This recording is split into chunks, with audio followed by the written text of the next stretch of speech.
بعض اوقات دنیاوی معاملات میں کچھ فیصلے کرنے ہوتے ہیں تو انسان کنفیوژن کا شکار ہو جاتا ہے، اور اس کنفیوژن میں پھر سوچتا ہے کیا کروں، نہیں کروں، کروں. پھر وہ کسی سے مشورہ لیتا ہے، مشورے کے بعد بھی تھوڑا سمجھ میں نہیں آ رہا کیا کروں، تو پھر لوگ استخارہ کرتے ہیں. آپ نے کیا کہا؟ استخارہ کرتے ہیں لوگ. کیوں کرتے؟ جب ہے نا انسان کوئی ڈیسیجن نہیں لے پاتا نا، تو اس کے بعد ہے نا وہ استخارہ کر لیتا ہے. جیسے فار ایگزامپل کہ شادی، یہ رشتہ اچھا ہوگا کہ نہیں. آپ یہ پروگرام کر رہے ہیں؟ جی جی. مجھے بلایا آپ نے؟ جی. استخارہ کیا تھا. آپ کو بلانے کے لیے استخارے کی کیا ضرورت ہے؟ ابھی تو آپ نے کہا کس قسم کے استخارے ہوتے ہیں، کتنے قسم کے ہوتے ہیں آپ کو پتا ہے؟ تسبیح سے لوگ استخارہ کر رہے ہیں، قرآن سے لوگ استخارہ کر رہے ہیں، نماز سے لوگ استخارہ کر رہے ہیں، اور اب تو ایک اور چیز آ گئی ہے، نمبر لکھتے اور استخارہ کرتے ہیں. وہ نمبر کیا ہے؟ وہ بھی استخارہ ہے. علم الاعداد کی روشنی میں کرتے ہیں نا. 3-4 قسم تو بہت مشہور ہے، اور ظاہر ہے جب ہے نا یہ اجازت ہوگی یا ہے نا اجازت ہے جبھی تو یہ رائج. اس میں بھی اجازت لینی پڑتی ہے.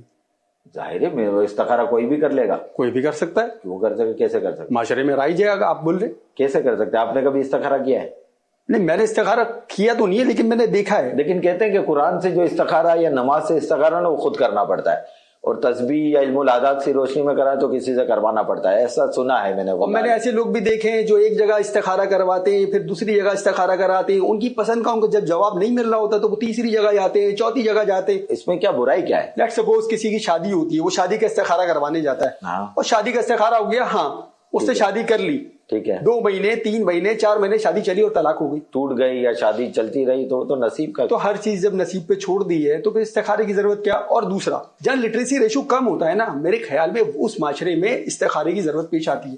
پڑھے لکھے لوگ استخارہ کی طرف نہیں جاتے، ان کا شعور ہے، ان کو عقل دیے، وہ عقل کا استعمال کرتے ہیں. باقی جو کرواتے ہیں تو وہ جاہل ہیں، کم پڑھے لکھے یا جاہل ہیں. obviously ایسے ہی ہے. جہاں لڑکا امیر ہوتا ہے نا تو وہاں استخارے کی ضرورت پیش نہیں آتی. جہاں وہ چھوٹی موٹی جاب کرتا ہے نا، رشتے ریجیکٹ بھی ہو جاتے ہیں کہ استخارے میں صحیح نہیں آیا تھا. استخارہ اب شروع ہو گیا ہے، اور کرواتے بھی لوگوں کو فائدہ ہوتا ہے. یہ سنیں عمار بھائی جی، آپ کیا استخارہ کرنے بیٹھ گئے کیا؟ نہیں، میں استخارہ نہیں کر رہا، میں نے ایسا دیکھا ہے ہوتے. کیا دیکھا ہے؟ یہ دیکھا ہے. یہ کون سا استخارہ ہے؟ میں ایک جگہ ایک صاحب کے ساتھ گیا، وہاں ایک صاحب بیٹھے تھے، ایک لمبی قطار تھی، ایک لمبا رش تھا، اور وہ صاحب ہر کسی کو جو سائل آتا ان کے پاس، وہ آنکھیں بند کرتے، انگلی کا اشارہ کرتے تو وہ یا ہاں یا ورنہ جواب دیتے تھے. یہ بھی استخارہ. موکل بھی ہوتے ہیں نا، موکل نے بتایا کوئی ایسا استخارہ بھی ہوتا ہوگا. ایک اور نیا استخارہ آ گیا، موکل والا استخارہ. بھائی کتنے قسم کے استخارے ہیں مجھے سمجھا دیں. شیخ کی طرف چلتے ہیں. شیخ کنفیوژن دور کریں کہ استخارہ خود کرنا چاہیے یا استخارہ کروانا چاہیے، اور یہ مختلف اقسام جو بیان ہوئی کہ استخارہ تسبیح سے، استخارہ قرآن سے، استخارہ نماز سے، استخارہ علم الاعداد سے، استخارہ موکل سے، تو یہ استخاروں میں آخر درست کیا ہے؟ استخارہ ہے نا، اس کا صحیح تلفظ استخارہ، استخارہ نہیں ہے. حضرت امام بخاری رحمت اللہ علیہ اپنی صحیح میں، اور امام ترمذی رضی اللہ عنہ اپنی سنن میں حضرت جابر بن عبداللہ رضی اللہ عنہ سے روایت کرتے ہیں. انہوں نے فرمایا رسول اللہ صلی اللہ علیہ وسلم ہمیں، یعنی حضرت صحابہ کرام رضوان اللہ علیہ مجمعین کو، تمام کاموں میں استخارے کی تعلیم اسی طرح دیا کرتے تھے جس طرح قرآن کریم کی کسی سورت کی تعلیم دیا کرتے تھے. مفسر شہیر حکیم الامت حضرت مفتی احمد یار خان رحمت اللہ علیہ اس حدیث پاک کے تحت لکھتے ہیں، استخارہ کے معنی ہے خیر مانگنا، یعنی بھلائی مانگنا، یا کسی سے بھلائی کا مشورہ کرنا. کیونکہ اس دعا و نماز میں بندہ اللہ پاک سے گویا مشورہ کرتا ہے کہ فلاں کام کروں یا نہ کروں. اسی لیے اسے استخارہ کہتے ہیں. حوالہ مرآت المناجی جلد 2 صفحہ 301. تو یوں مطلب استخارہ یہ اس حدیث کا غالباً یہ شرح میں ہے کہ جس میں سرکار صلی اللہ علیہ وسلم سے ہی وہ حدیث بھی بخاری کتاب میں ہی ہے، مطلب حدیث کی کتاب میں، تو وہ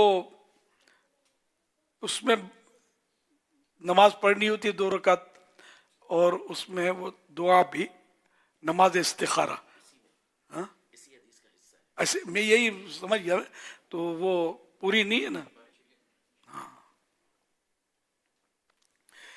تو وہ دعا پڑھی جاتی ہے، پھر اپنا جو کام ہے اس میں دعا میں گنجائش ہے وہاں اتنی کہ اس جگہ اپنا نام اس کام کا لیا جائے. تو یہ استخارہ سب سے پاورفل کہ بخاری شریف، ترمذی شریف وغیرہ حدیثوں میں. تو اب یہ جو عام لوگ جن کو علم نہیں ہوتا، استخارہ کوئی چیز نہیں ہے، یہ نہ کہا کریں. یہ تو حدیثوں سے ثابت ہے، سرکار صلی اللہ علیہ وسلم تعلیم دیتے تھے، اور قرآن کریم کے بعد سند کے اعتبار سے سب سے مطلب بڑی جو کتاب مانی جاتی ہے وہ بخاری ہے. تو یہ بخاری شریف سے ثابت ہے.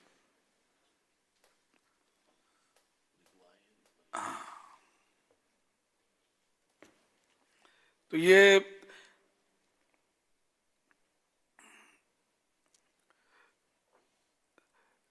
رسول اللہ صلی اللہ علیہ وسلم، یہ جو میں نے حوالے دیے نا، تو اسی میں یہ حدیث کا حصہ تھا وہ نا.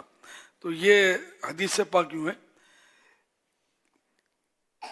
کہ حضرت جابر بن عبداللہ رضی اللہ عنہ سے روایت ہے، فرماتے ہیں کہ رسول اللہ صلی اللہ علیہ وسلم ہم کو تمام امور میں، یعنی تمام کاموں میں استخارے کی تعلیم فرماتے، جیسے قرآن کریم کی صورت تعلیم فرماتے تھے، یعنی سکھاتے تھے. تعلیم کرنا، تعلیم دینا یعنی سکھانا. فرماتے ہیں جب کوئی کسی امر کا، کسی کام کا ارادہ کرے، امر کا قصد کرے، ارادہ کرے، تو 2 رکعت نفل پڑھے، پھر کہے. اب یہ اس میں دعا ہے، طویل دعا ہے. یہ بہار شریعت جلد پہلی صفحہ 682 685، اور مدنی پنصورہ میں بھی استخارہ یہی موجود. تو اب یہ کہ یہ دعا پڑھے اور اپنی حاجت کا ذکر کریں، اپنی حاجت اس میں بیان کرے. خواہ بجائے حاضل امر، اس میں جو حاضل امر لکھا ہوا ہے کہ حاجت کا نام لے، یا اس کے بعد او قال عاجل او قال عاجل امری، او قال عاجل امری میں او شک راوی ہے، راوی کو شک ہے، اس میں لفظ او ہے. فقہائے کرام فرماتے ہیں کہ جمع کرے. اچھا یہ اب وہ اس کی تفصیل وہ اتنا ہے کہ مطلب کہ وہ اپنے مطلب یعنی کہ اپنے کام کا ذکر کرے، جو ہے نا یہ ڈالنا ہوگا. تو اس طرح مطلب ہے کہ حدیث پاک صحیح مسلم، صحیح بخاری، ترمذی شریف وغیرہ کتابوں میں ہے، مستند ترین کتابوں میں یہ استخارے کا ذکر ہے. تو اس لیے مطلب اس کو معاذ اللہ اس کا رد کرنا، اس کو غلط کہنا، یہ اپنے ایمان کو خطرے میں ڈالنے والی باتیں ہیں. تو استخار اب یہ کہ جو دوسرے استخارے طرح طرح کے، وہ جیسے وہ بتایا کہ وہ جنات کو پوچھ کے بھی بتاتے ہوں گے، تو یہ تو جنات کو کیا پتا؟ نہیں، واقعی جنات کو نہیں پتا ہوتا، غیب کا علم ان کو نہیں ہوتا، تو یہ کیا مشورہ دیں گے ہم کو؟ اب تو اے آئی کو بھی پوچھتے ہوں گے یہ کریں کہ نہیں کریں. ان کا بھروسہ نہیں ہے عوام کا. اے آئی جو مشین ہے، بندہ نہیں ہے. تو یہ جو بھی بتائے اس پر اعتماد نہیں کرنے کا، کسی اور سے تصدیق کرنی ہے اس کی، جو جانتا ہو کہ یہ ایسا. اب مسئلے ان سے پوچھتے ہیں، سنا آیتیں ان سے پوچھتے ہیں، حدیثیں ان سے پوچھتے ہیں، یہ اس کو تھوڑی ہے مطلب اس پر بھروسے اٹھا کے کچھ نہ کچھ دے دیتا ہے. تو آیتیں تو میں نے بھی معلومات کی ہے، لیکن میں پھر کنفرم کرتا ہوں. تو حوالہ جو ہوتا ہے کہ بھئی یہ حوالہ بھی دیتا ہے، سب کچھ دیتا ہے، تو پھر اصل میں دیکھ لیا کہ ہاں ہے تو ٹھیک ہے، تو یوں مدد مل جاتی ہے. لیکن اس پر آنکھیں بند کر کے اعتماد کرنا نہیں ہے. یہ سب ذہن میں رکھے جو یہ اس کو استعمال کر رہے ہیں اور اس کی باتوں پر پورے مضامین اور پتہ نہیں کیا کیا کر رہے ہیں. تو یہ جو کر رہے ہیں وہ خود بھی تکلیف میں کبھی آ سکتے ہیں, دوسروں کو بھی تکلیف میں ڈال سکتے ہیں. سمجھے, یہ مشین ہے.